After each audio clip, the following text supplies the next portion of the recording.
Picture this. You're standing at the entrance of an airport lounge, exhausted from juggling work, parenting, and life. Your toddler is clinging to your leg, your carry-on is falling apart at the seams, and you've got exactly 45 minutes before your flight boards. You present your membership card, the one you've paid good money for, the one that promises you a moment of peace in the chaos of modern air travel. And then you hear three words that change everything. Sorry, not today. That's exactly what happened to Marcus Thompson on a Tuesday morning in November 2023 at Chicago O'Hare International Airport. But what Marcus did next didn't just shock the staff who turned him away. It sparked a movement that would reshape how we think about discrimination, single parenthood, and the power of one person's courage to stand up for what's right. This is a story about dignity, about a father's love, and about how one moment of rejection became a catalyst for change that nobody saw coming. Marcus Thompson never planned to become a single father. Nobody does. 3 years ago, his wife Sarah died unexpectedly from complications during what should have been a routine surgery. In one terrible moment, Marcus went from being half of a parenting team to being everything. Mom and dad, cook and cleaner, breadwinner and bedtime story reader. And most importantly, the sole source of comfort for his 3-year-old daughter, Emma. Being a widowed father comes with challenges most people never consider. According to the U.S. Census Bureau, single fathers had approximately 2.6 million households in America. That's roughly 8% of all single-parent families. But here's the staggering part. Research from the Pew Research Center shows that single fathers are judged far more harshly than single mothers in social settings. They face skepticism about their parenting abilities, suspicion about their motives, and a constant assumption that they're somehow less capable of caring for their children. Marcus knew this reality intimately. He'd felt the stares at parent-teacher conferences. He'd heard the whispered comments at the playground. He'd been asked more than once if he was babysitting his own daughter. But he pushed through because Emma needed him. She needed stability, love, and a parent who showed up no matter what. For 2 years, Marcus had maintained his platinum membership with Sky Elite Lounges, a premium airport lounge network that operates in over 200 airports worldwide. The membership wasn't cheap. At $650 annually, it represented a significant chunk of his budget.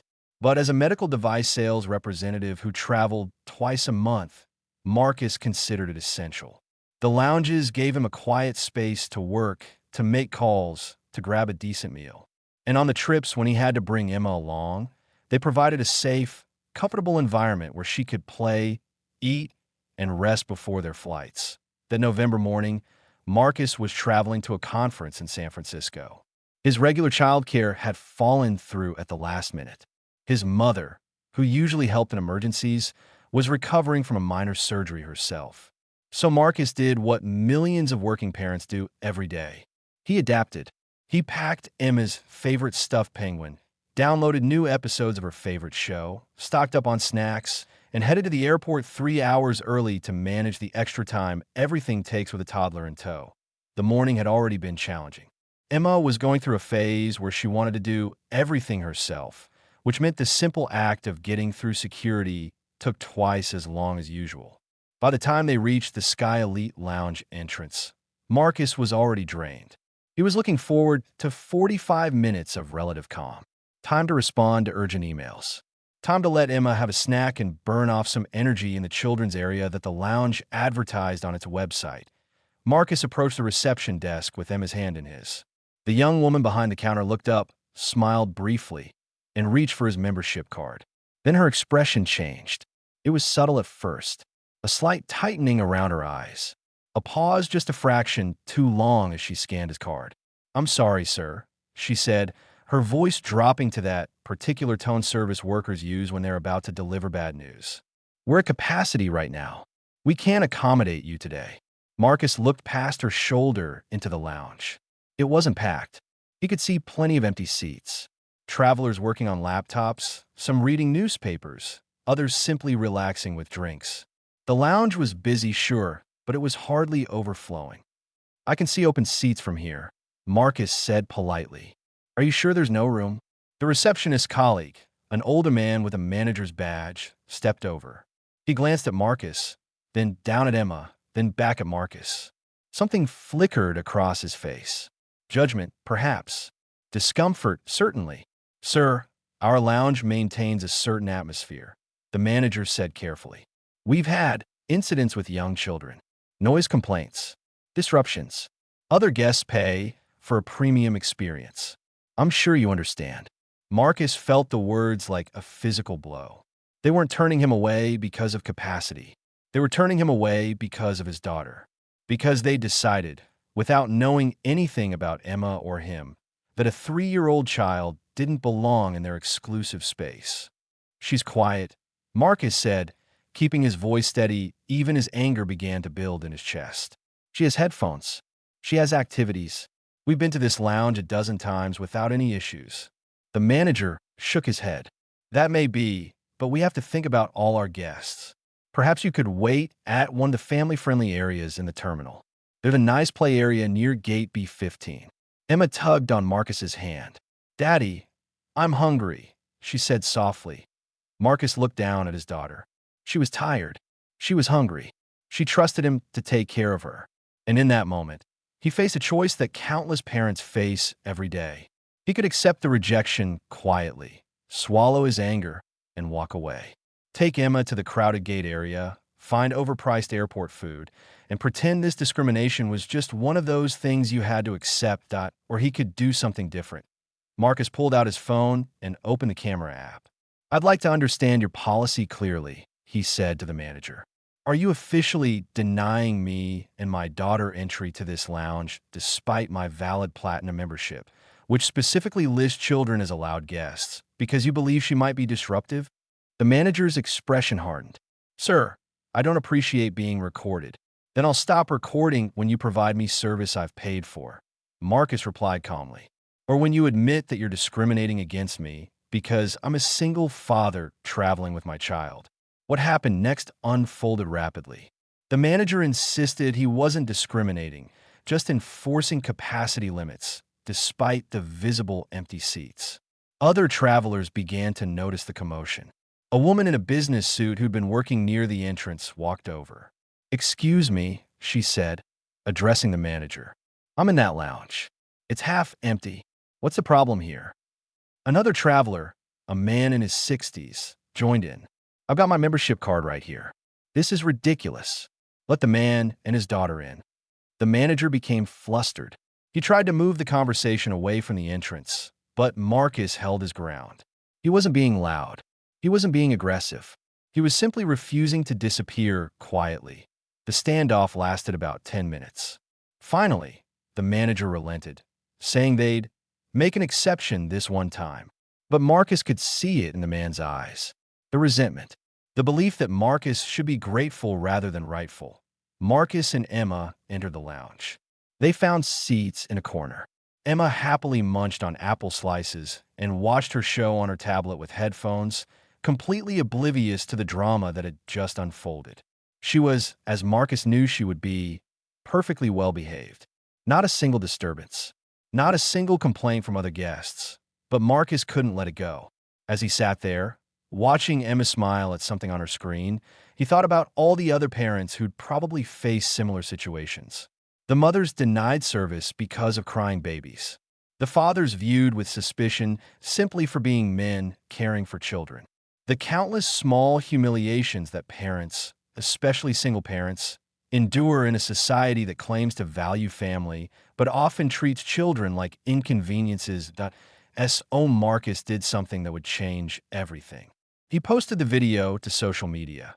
His caption was simple: Platinum member denied entry to airport lounge because I have my daughter with me. No capacity issues, just discrimination against a single dad. Is this really what $650 a year buys you? Marcus wasn't a social media influencer. His account had maybe 300 followers, mostly friends and family.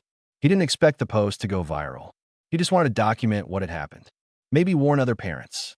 Maybe feel a little less alone in his frustration. He turned off his phone, got Emma settled for their flight, and tried to put the incident behind him. 24 hours later, his life had completely transformed. The video exploded across social media platforms. Within the first day, It had been viewed over 2 million times. Within 3 days, that number climbed to 15 million.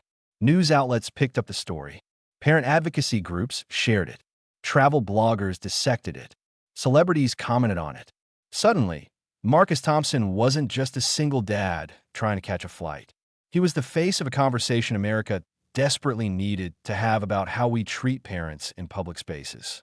The comments section became a cathartic space for thousands of parents sharing their own experiences. A mother wrote about being asked to leave an upscale restaurant because her infant began to fuss during dessert, despite the fact that she'd already paid for the meal. A father described being followed by security in a department store because he was shopping with his 2 daughters, with store employees assuming he couldn't possibly be their parent. A grandmother shared her heartbreak over being denied entry to a swimming pool with her grandchildren because the facility had a no elderly guardians policy. The stories poured in, thousands of them, each one a small wound in the fabric of how parents are treated when they dare to exist in spaces that supposedly welcome everyone, but make it clear that children and their caregivers don't actually belong. Sky Elite Lounges initially responded with a generic statement. We are committed to providing an excellent experience for all our members. We are reviewing the incident and will take appropriate action. It was the kind of non-apology corporations specialize in. Say something that sounds concerned without actually admitting fault or promising change. But the public wasn't satisfied with generic statements. Hashtag Sky Canceled Me began trending. Parents started posting their own Sky Elite rejection stories.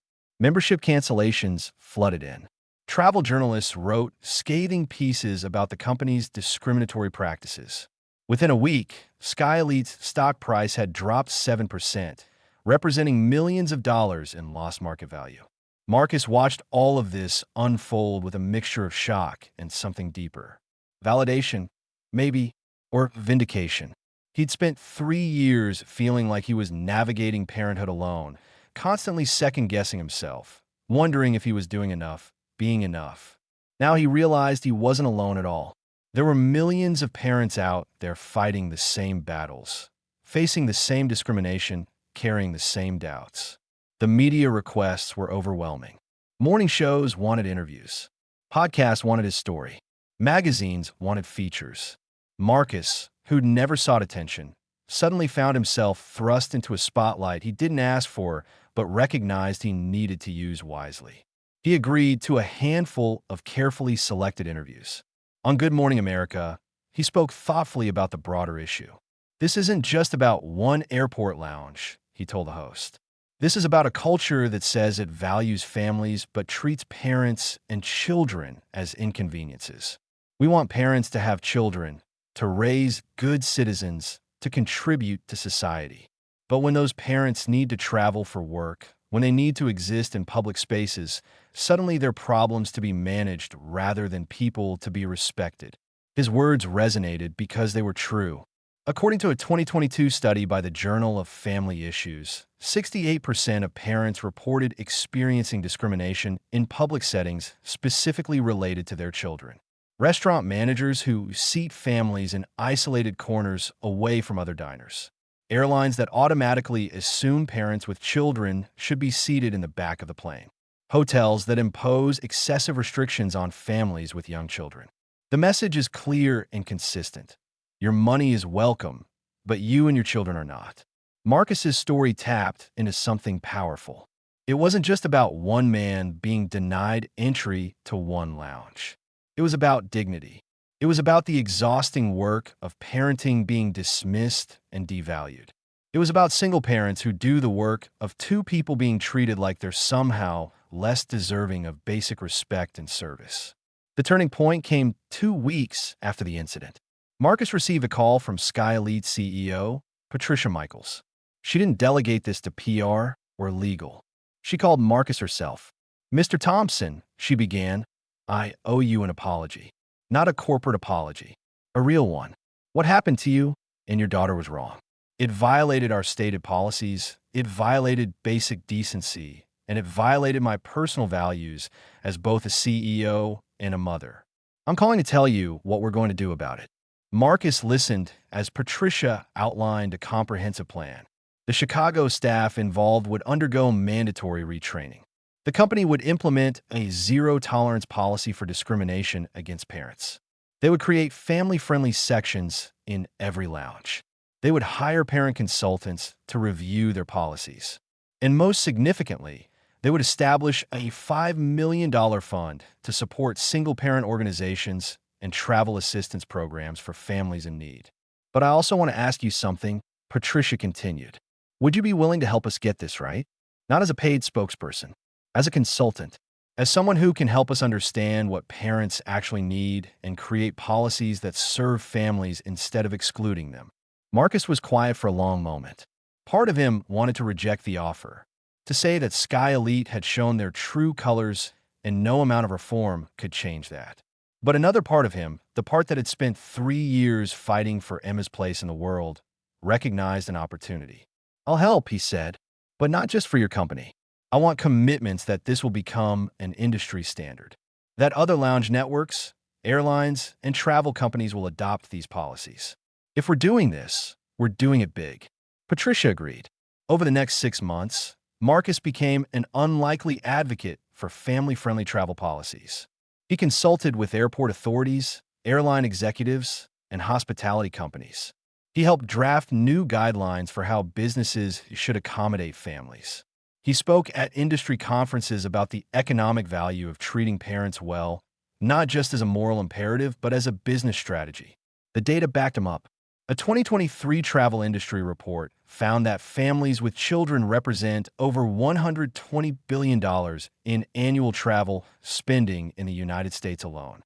Companies that actively welcomed families saw higher customer loyalty, better online reviews, and increased revenue compared to competitors that maintained restrictive policies.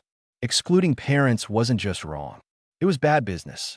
But Marcus's impact went beyond corporate policy changes. His story inspired parents everywhere to speak up about discrimination they'd accepted as normal. Parent advocacy groups used his video as a rallying point for legislative changes. 3 states introduced bills requiring businesses that serve the public to provide clear, non-discriminatory policies regarding children and families. Hotels began training staff on unconscious bias against parents.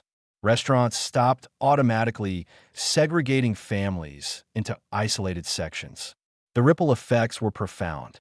A major restaurant chain announced they would eliminate kids' menus in favor of smaller portions of adult meals, responding to feedback that children's menus often featured low-quality food and sent a message that children deserved less care in what they ate. An airline introduced priority boarding for parents traveling alone with children, recognizing the extra time needed to get settled. Museums began offering sensory-friendly hours specifically designed for families with young children or children with special needs. Each change represented a small victory, a recognition that parents and children deserved to be treated with dignity and respect, not as problems to be managed or profits to be extracted. Through it all, Marcus remained focused on Emma. He reduced his travel schedule, turning down lucrative contracts that would have taken him away from her too often. He used the speaking fees from his advocacy work to establish a college fund for Emma and to donate to organizations supporting single parents. He started a blog where he shared his experiences, not as an expert, but as a father figuring it out day by day, and found a community of parents who needed to know they weren't alone. One story Marcus shared on his blog particularly resonated with readers. He wrote about taking Emma to a father-daughter dance at her preschool. Emma had been excited for weeks, picking out her dress, practicing her dance moves. But as the event approached, Marcus felt overwhelmed by grief. Sarah should have been there. Sarah should have been the one doing Emma's hair, taking photos, sharing this moment. The night of the dance, Marcus almost canceled. He sat in his car in the parking lot, watching other families go inside, fighting back tears. Then Emma touched his hand. "Daddy," she said, "are you sad because Mommy's not here?" Marcus nodded, not trusting himself to speak. Emma thought for a moment. Then she said, "Mommy's always with us. You told me that. She's in the stars and in our hearts.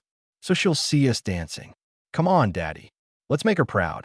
Marcus posted the story alongside a photo of him and Emma on the dance floor.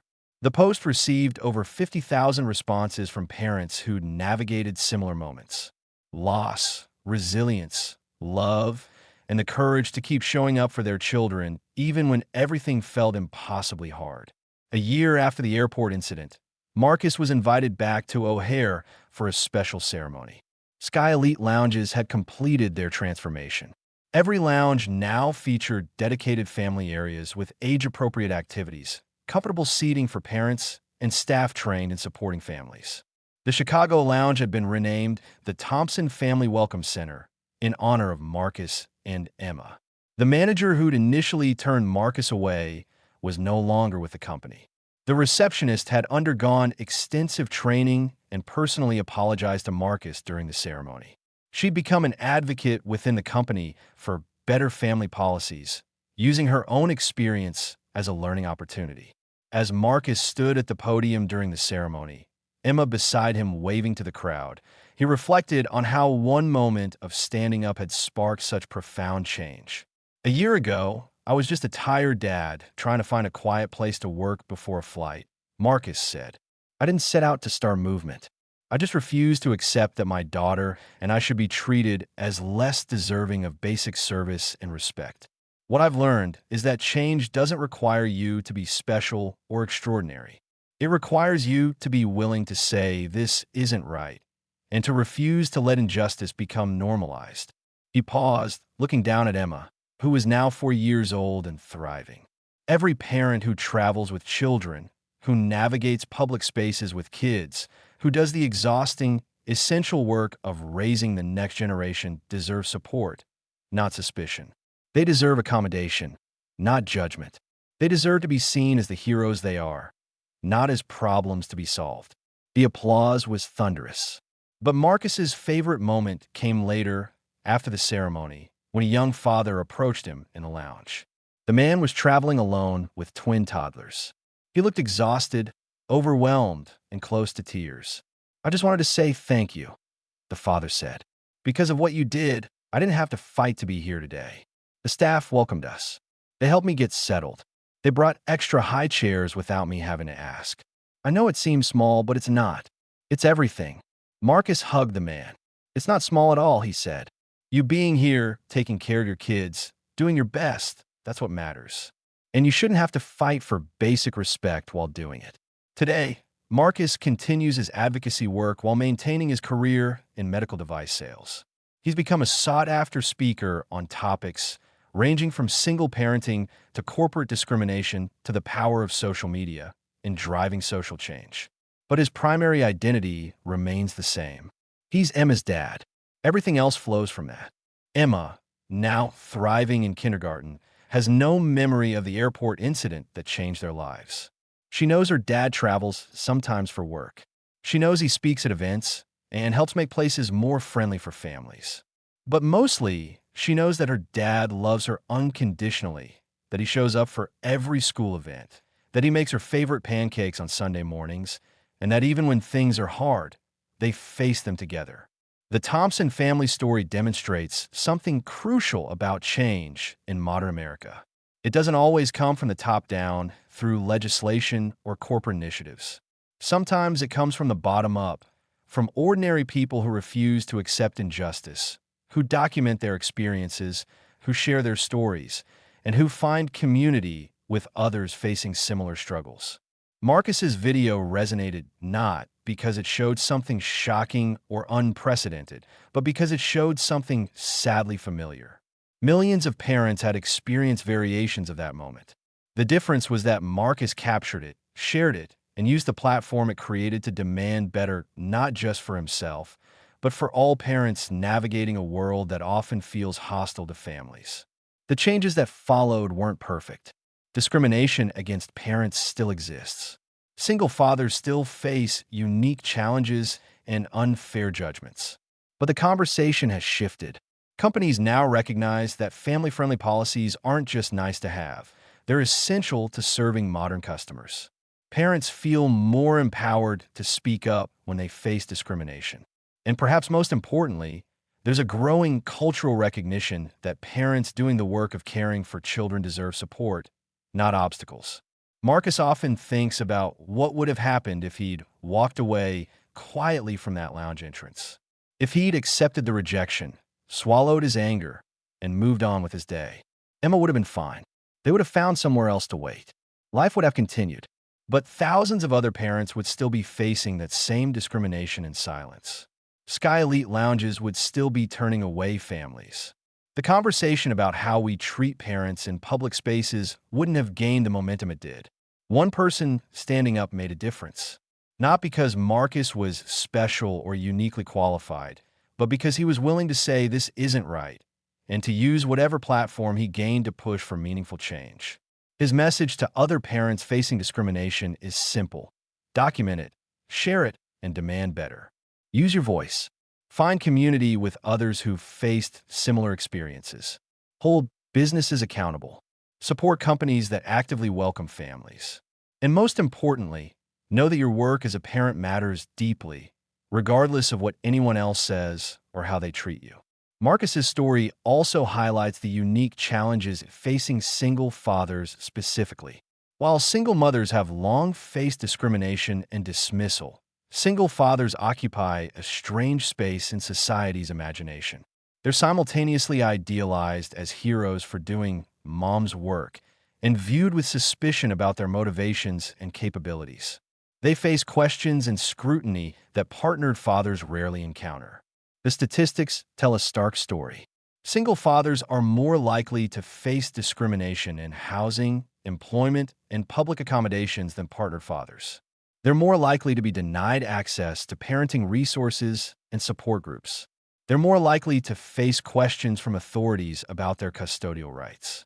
And they're far more likely to be treated as anomalies rather than as part of the diverse landscape of modern families. But they're also resilient, resourceful, and deeply committed to their children. Marcus represents millions of single fathers who wake up every day and do the impossible work of being everything their children need. Cook, cleaner, chauffeur, homework helper, tear dryer, monster under the bed checker, an endless source of unconditional love.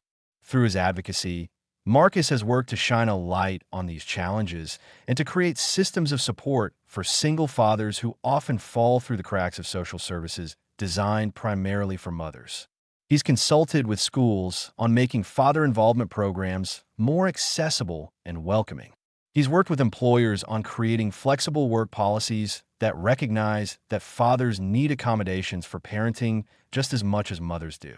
He's spoken at legal conferences about the biases that fathers face in family court systems. Each initiative represents progress, though Marcus is the first to admit there's still tremendous work to be done. Cultural change doesn't happen overnight, but it does happen when enough people decide that the status quo is unacceptable and commit to creating something better. Looking back, Marcus recognizes that the airport incident was a turning point not just in his advocacy work, but in his journey as a father. Before that moment, he'd been operating in survival mode, just trying to get through each day without falling apart. Trying to be enough for Emma while feeling like he'd never measure up to what Sarah would have been.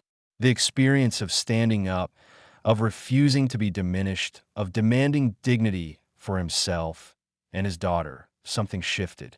He realized that being a good parent wasn't about being perfect. It was about showing Emma, through his actions, what it means to have self-respect, to demand fair treatment, to use your voice for change, and to keep fighting even when it's hard. Emma is learning those lessons every day. She's learning that her voice matters, that her dad will always stand up for her, that families come in all shapes and sizes, and that what matters isn't how a family looks, but how family members love and support each other. She's learning resilience, compassion, and courage. She's learning that one person really can make a difference. Those are lessons that will serve Emma throughout her life. Lessons that Marcus would never have anticipated teaching through an airport lounge rejection, but lessons that emerge from that experience nonetheless. The story of Marcus Thompson and Emma reminds us that heroism isn't always dramatic. Sometimes it's just a parent refusing to accept discrimination. Sometimes it's speaking up when it would be easier to stay silent. Sometimes it's using an unwanted platform to lift up others facing similar struggles, in a world that often feels overwhelming. where injustice seems endemic and change feels impossible. Marcus's story offers hope. It demonstrates that ordinary people can spark extraordinary change, that documenting and sharing our experiences can build community and momentum, that corporations and institutions will respond when public pressure demands it, that we don't have to accept things as they are when we can imagine and fight for things as they should be. Marcus didn't ask to become a symbol or a spokesperson. He just wanted to catch a flight with his daughter without being treated as less deserving of the service he'd paid for. But when the opportunity arose to turn his experience into meaningful change, he seized it, not for recognition or reward, but because he knew that Emma and millions of other children deserved to grow up in a world that welcomed them rather than excluding them. That world is still being built. Every policy change, every trained staff member, every business that chooses to actively welcome families rather than merely tolerate them, it all represents progress. Progress that started with one exhausted father holding a camera phone and saying, "This isn't right." Today, when Marcus travels with Emma, they sometimes visit the Thompson Family Welcome Center at O'Hare. Emma loves seeing her name on the wall. She doesn't fully understand yet what it represents, but someday she will. Someday she'll understand that her father didn't just fight for a spot in an airport lounge. He fought for dignity, respect, and the recognition that parents and children deserve to move through the world without facing discrimination at every turn. That's a legacy worth building. That's a story worth sharing. That's what happens when one person decides that enough is enough and uses their voice to demand better. The next time you see a parent struggling in public, offer help instead of judgment. The next time you witness discrimination against families, speak up instead of looking away. The next time you have the opportunity to make a space more welcoming for children and their caregivers, take it. We all have the power to create a more inclusive, supportive world for families. It starts with small actions, with daily choices, with refusing to let discrimination become normalized. Marcus Thompson turned rejection into revolution. He turned one bad day at an airport into a movement that changed policies across an entire industry. He did it not because he was special, but because he was willing to stand up, speak out, and keep fighting for what was right. That same power exists in all of us. The question is whether we'll use it. Whether we'll be the person who documents injustice instead of accepting it, who shares stories instead of staying silent, who demands better not just for ourselves, but for everyone facing similar struggles, who understands that change doesn't require perfection, just persistence and courage. Marcus often says that he didn't change the world. He just refused to let the world make him and his daughter invisible.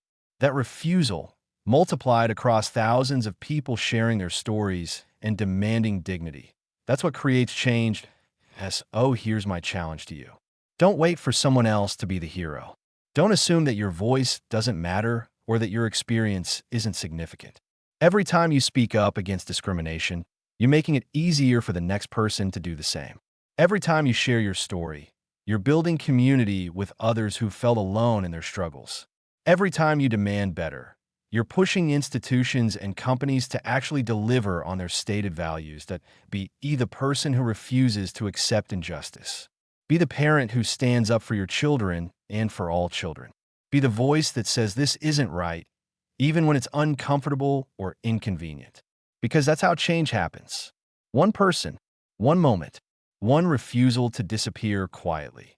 Marcus Thompson stood at an airport lounge entrance with his daughter's hand in his and decided he would not be invisible. That decision rippled outward, creating waves of change that touched millions of families. Your decision to stand up could do the same. Your voice could be the one that sparks the next movement. Your story could be the one that finally makes someone feel less alone. Don't underestimate the power of refusing to accept things as they are. Don't underestimate your ability to demand things as they should be. And don't ever underestimate what can happen when one ordinary person does something extraordinary like standing up for what's right. If this story inspired you, hit that like button. Share this video with other parents who need to hear it. Comment below with your own experiences of discrimination or with the ways you're going to stand up for families in your own community. Subscribe to this channel for more stories of ordinary people creating extraordinary change.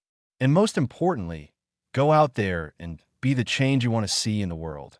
Because at the end of the day, we're all just trying to do our best for the people we love. And we all deserve to do that with dignity, respect, and the support of a society that actually values the work of raising children. Let's build that society together.